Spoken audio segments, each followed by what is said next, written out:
쇼컷 성경, 아모스 시작합니다.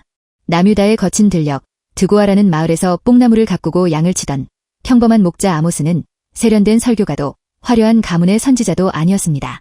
하지만 기원전 8세기 북이스라엘의 가장 찬란했던 번영 뒤에 숨은 썩은 냄새를 맡은 순간 그는 하나님의 사자가 되어 사자처럼 부르짖기 시작했습니다.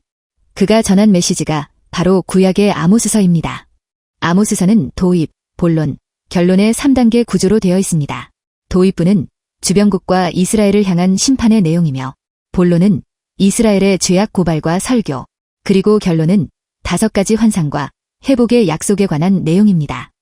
여로보암 2세가 다스리던 북이스라엘은 그야말로 황금기였습니다.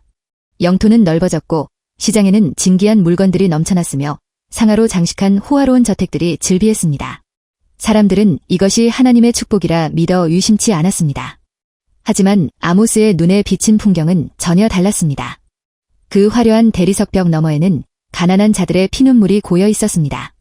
부자들은 신발 한 켤레 값에 가난한 이를 노예로 팔아넘겼고 재판석은 뇌물에 오염되어 억울한 자들의 통곡 소리가 끊이지 않았습니다.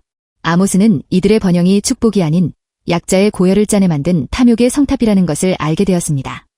이스라엘 사람들은 종교적으로도 매우 열심이었습니다. 절기마다 거창한 제사를 지냈고 성가대의 찬양 소리는 성전에 가득했습니다. 하지만 하나님은 아모스의 입술을 빌려 충격적인 선언을 하십니다. 너희가 하는 교회 행사와 예배, 그리고 찬양 모두 역겹다.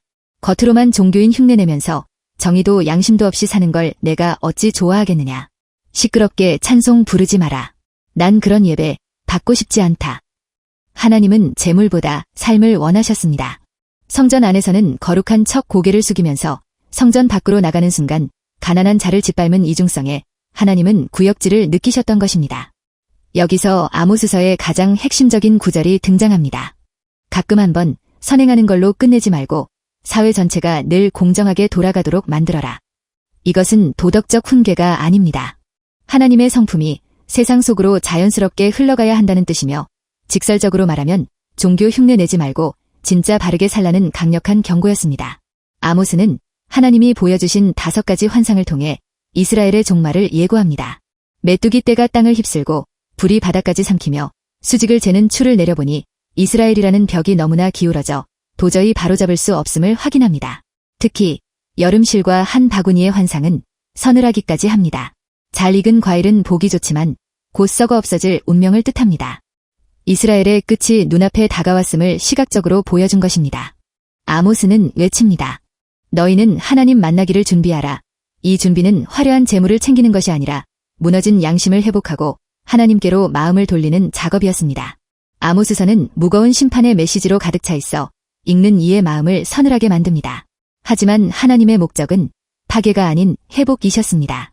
아모스서의 마지막은 따뜻한 햇살처럼 끝을 맺습니다.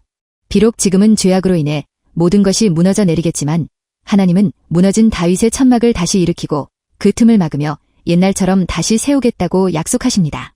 심판의 강물이 지나간 자리에 다시는 뽑히지 않을 나무를 심으시겠다는 소망의 약속입니다. 아모스는 오늘날 우리에게 묻습니다. 당신의 예배와 당신의 삶은 일치합니까? 종교적 형식주의에 빠져 이웃의 아픔을 외면하는 것이 얼마나 위험한지 아모스는 흑투성이 발로 뛰며 증언했습니다. 또한 정의는 거창한 구호가 아니라 내 곁에 연약한 이웃을 향한 정직한 저울론에서 시작된다고 예쳤습니다. 마르지 않는 강물처럼 정의가 흐르는 세상을 꿈꿨던 거친 목자의 목소리는 수천 년이 지난 지금도 여전히 우리 안에 있는 양심의 문을 두드리고 있습니다. 여기까지 아모스 요약본이었습니다. 이 내용이 좋았다면 좋아요, 댓글, 구독 부탁드려요.